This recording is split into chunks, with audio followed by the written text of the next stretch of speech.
Hola, ¿qué tal? ¿Cómo están? Vamos a analizar en este video cuándo sería el momento de sacar los dólares del colchón, los dólares que están en la caja de seguridad, en la casa o incluso depositados en el banco. ¿Cuándo sería el momento de vender esos dólares, obviamente a los tipos de cambio alternativos o al dólar blue?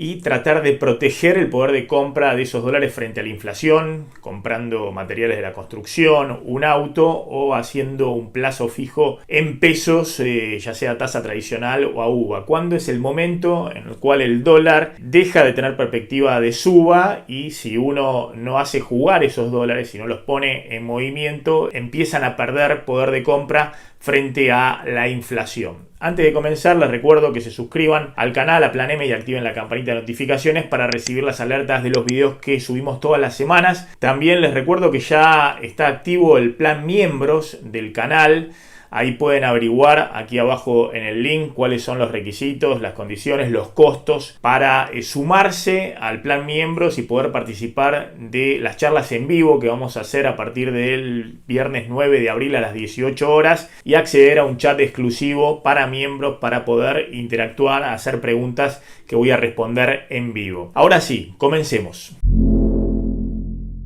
¿Cuándo es momento de sacar los dólares del colchón? Hay una frase que dijo el presidente del Banco Central, Miguel Pelle, hace algunos días, que refleja justamente lo que sucede con un sector de los argentinos con capacidad de ahorro, que han comprado una gran cantidad de dólares en los últimos años para protegerse justamente de las devaluaciones y para proteger parte de su patrimonio. De hecho, en los últimos 4 o 5 años, los argentinos compraron más de 80.000 millones de dólares para atesorarlos en cajas de seguridad o en el colchón. Y el presidente del Banco Central dijo hace unos días, no tenemos un problema de escasez sino de abundancia. Argentina tiene dentro de sus fronteras alrededor de 130.000 millones de dólares en billetes atesorados en cajas de seguridad, colchones, rincones, pozos al fondo de la casa. Más allá de la ironía de Miguel Pelle, del presidente del Banco Central, lo que está describiendo es el problema o es la realidad que enfrentan todos los presidentes del Banco Central de distintos gobiernos en las últimas décadas y también el problema que enfrentan los gobiernos para tratar de generar algún mínimo de confianza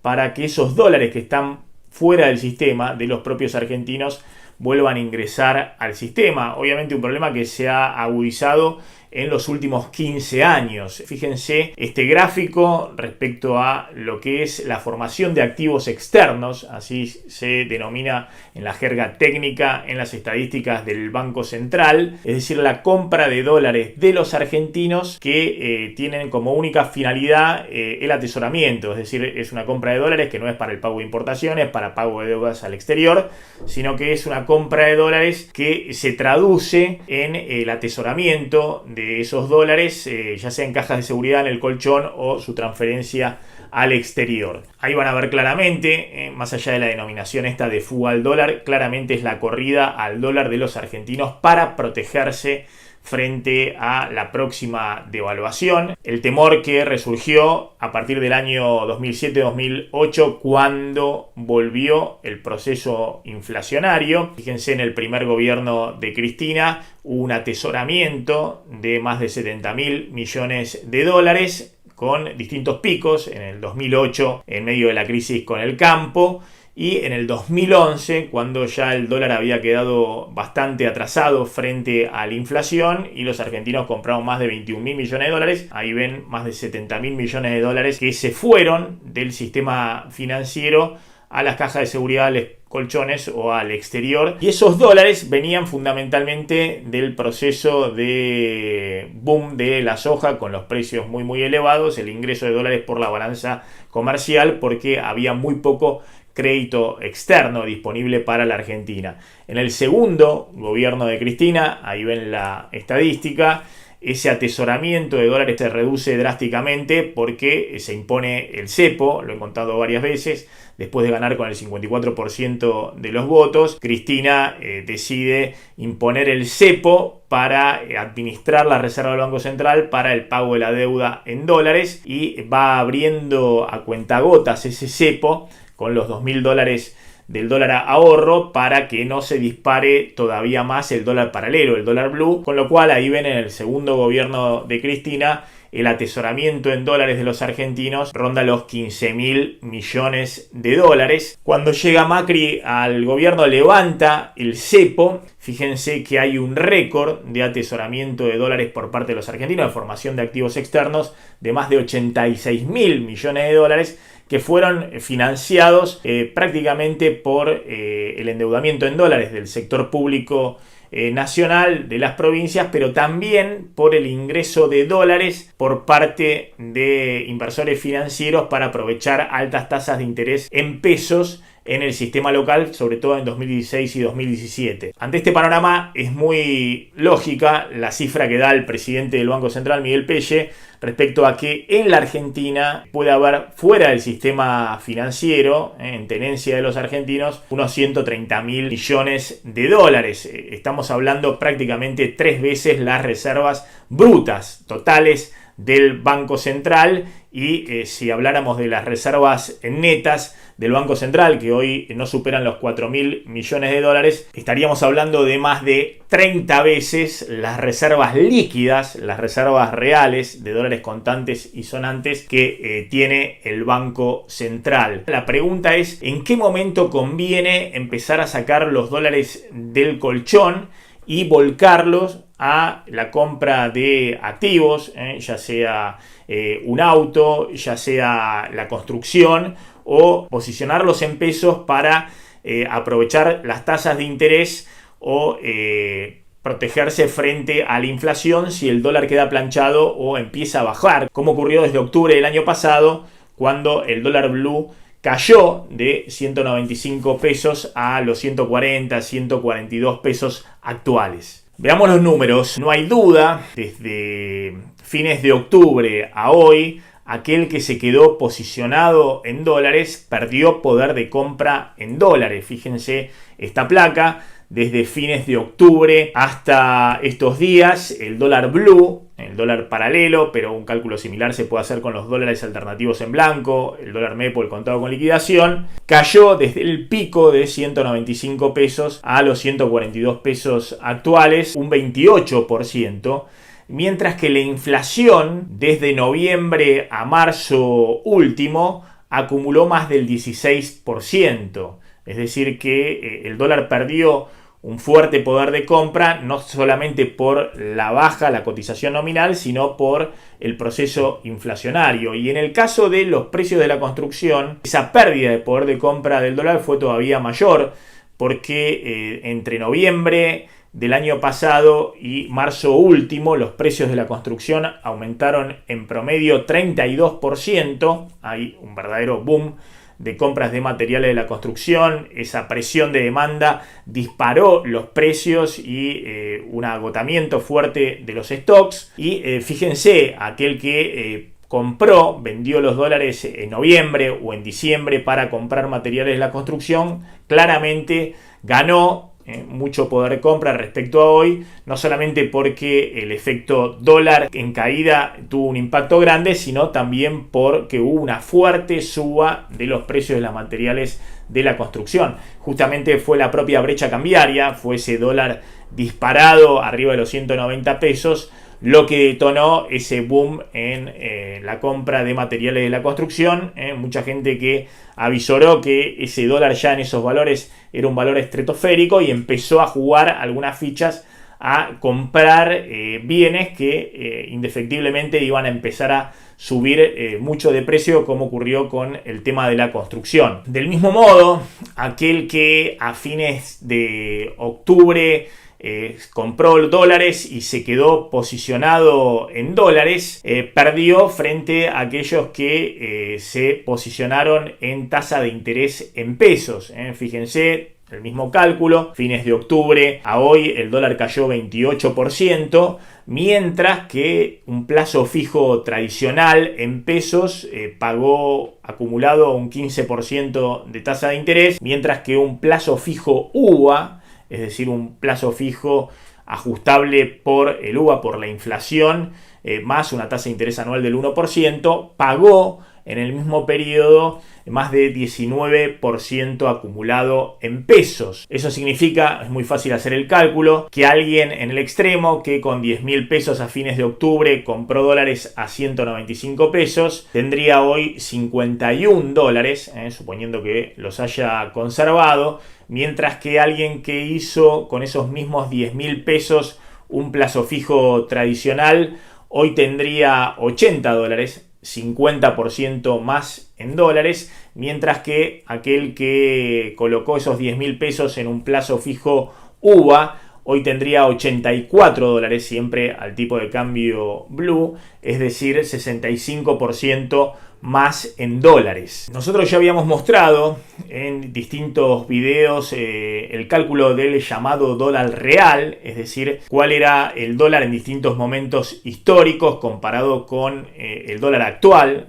fundamentalmente con los dólares alternativos actuales, y mostramos en su momento, cuando el dólar llegó a más de 190 pesos, que era un dólar récord histórico, mucho más alto incluso que el dólar en el peor momento de crisis del 2002, en junio del 2002. En aquel momento, a fines de octubre, ese cálculo de dólar a 190 pesos o cerca de los 200 pesos se comparaba con un dólar real del pico de crisis post estallido de la convertibilidad, es decir, poner el dólar de 4 pesos de junio del 2002 traído por la inflación transcurrida en el periodo a valores de aquel entonces, a valores de fines de octubre, nos daba un dólar de 125, 130 pesos. Es decir, advertimos en ese momento que el dólar de más de 190 pesos era un dólar súper alto, era un dólar de crisis total, de incertidumbre total,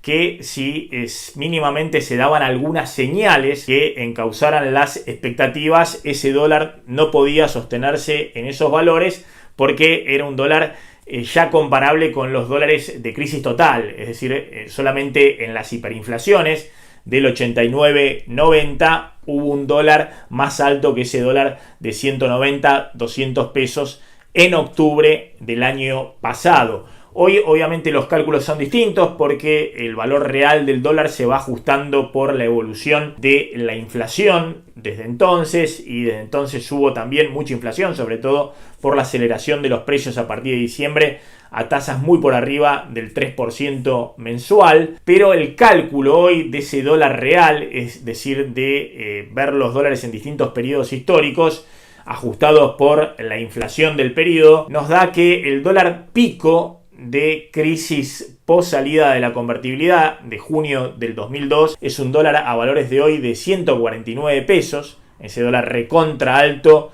del peor momento del estallido de la convertibilidad a mediados del 2002. A valores de hoy es un dólar de 149 pesos que no está muy alejado de este dólar de 142 pesos en el blue o de 145, un poquito más, un poquito menos de los dólares alternativos en blanco. ¿Qué estoy queriendo mostrar con esto? Que si la Argentina diera algunas señales mínimas de estabilización,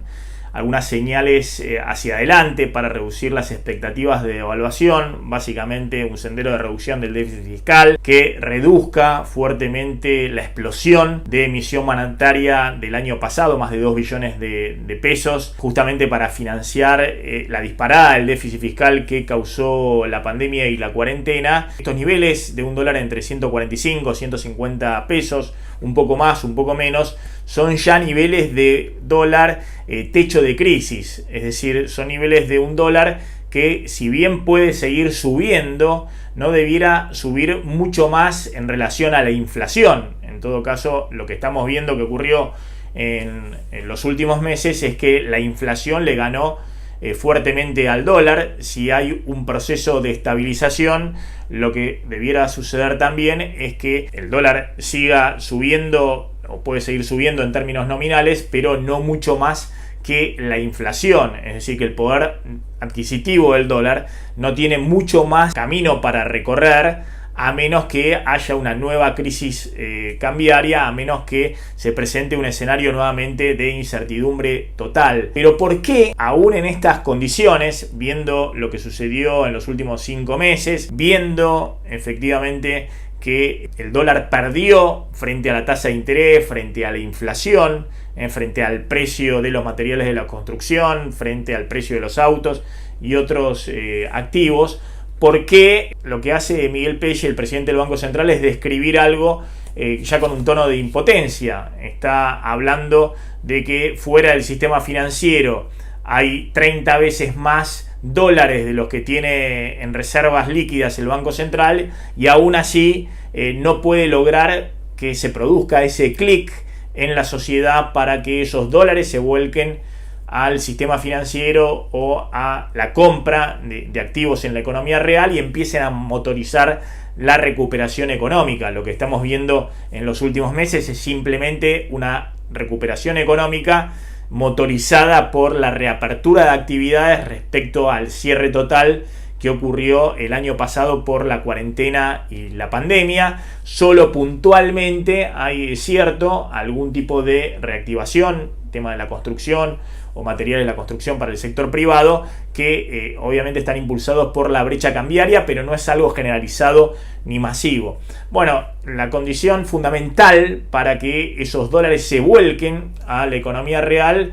es acotar fuertemente la incertidumbre. Aquel que compra dólares claramente no está especulando para hacer una ganancia extraordinaria, está buscando refugiar su patrimonio, está buscando refugiar sus ahorros. Básicamente el que compra dólares lo que está buscando es dormir tranquilo, temeroso de la próxima devaluación que pueda licuar sus ahorros o su patrimonio, y eso queda demostrado en que una gran cantidad de los argentinos que compraron dólares y siguen comprando dólares hoy han perdido fuertemente respecto a la inflación o a la tasa de interés en los últimos meses, y aún así no se produce ese clic de venta de dólares que pueda significar una reactivación más fuerte en la economía real. Mi visión es que si hacia adelante, hacia octubre, de acá a octubre, obviamente el gobierno está jugando con el ancla cambiaria, el tipo de cambio oficial, para tratar de desacelerar la inflación. Necesita como requisito fundamental para que eso ocurra que no se disparen los dólares alternativos, tanto el dólar blue como los dólares MEP y contado con liquidación en blanco. Para eso el Banco Central está actuando, interviniendo en los dólares alternativos, ya lo hemos explicado, vendiendo bonos del Banco Central contra pesos y recomprando esos bonos con las reservas. No es algo sostenible por mucho tiempo, pero es algo que le puede servir al Banco Central en el marco de algunas señales o expectativas que se den con el acuerdo con el Fondo Monetario, o la señal de que está encaminado ese acuerdo y la reducción del déficit fiscal. Está en marcha un ajuste fiscal muy importante con una reducción muy fuerte también de la emisión monetaria. Bueno, con esas señales más este mecanismo de corto plazo le pueden alcanzar de acá a octubre al gobierno para estabilizar los dólares alternativos, mientras desacelera las mini devaluaciones diarias del tipo de cambio oficial. ¿Qué quiero decir con esto? Que efectivamente, por lo menos en el corto plazo, de acá a octubre, es probable que la tasa de interés y la inflación le sigan ganando al dólar. Hay un gran signo de interrogación que puede pasar después de octubre, después de las elecciones. Y el otro signo de interrogación muy grande es qué va a pasar con la pandemia, cuál va a ser el impacto de la segunda ola sobre la economía. Estamos viendo un crecimiento explosivo de casos que van a obligar al gobierno nacional y provincial, Ciudad de Buenos Aires, Provincia de Buenos Aires y otros distritos, a aplicar algún tipo de restricción puntual, pero como ha dicho el propio ministro de Economía, Martín Guzmán, no hay ningún margen para que la economía hoy pueda soportar restricciones como las que se aplicaron a partir de marzo-abril del año pasado con la cuarentena dura. Nosotros ya contamos eso. Un cierre nuevamente total de la economía significaría una nueva crisis total desde el punto de vista cambiario, porque derrumbaría la recaudación, dispararía el déficit fiscal, la emisión monetaria, y eso detonaría las brechas cambiarias. No es algo que esté dentro de los planes o del set de decisiones del gobierno. El gobierno es muy consciente de eso, pero aún así es una incertidumbre muy grande, Por eso, aquel que quiere dormir tranquilo, que no está pensando en ganar o perder un poco más, seguramente va a seguir refugiándose en el dólar. Y aquel que quiera hacer algún tipo de diferencia o crea que puede ganarle al poder adquisitivo del dólar en estos meses, tal vez opte por el plazo fijo en pesos o por los UVAs ajustados por inflación. De todas maneras, insisto, todavía no está despejada la incertidumbre básica, que es cómo sigue la película después de octubre, si va a haber o no va a haber acuerdo con el Fondo Monetario, cuáles van a ser las condiciones de ese acuerdo y cuál es el rumbo de la política económica. Espero que les haya gustado este video. Como siempre, suscríbanse al canal y activen la campanita de notificaciones, y aquellos que quieran hacerse miembros tienen aquí abajo el link para averiguar las condiciones, los costos del programa y poder participar de las charlas en vivo con el chat exclusivo para miembros. Chao, pásenla bien.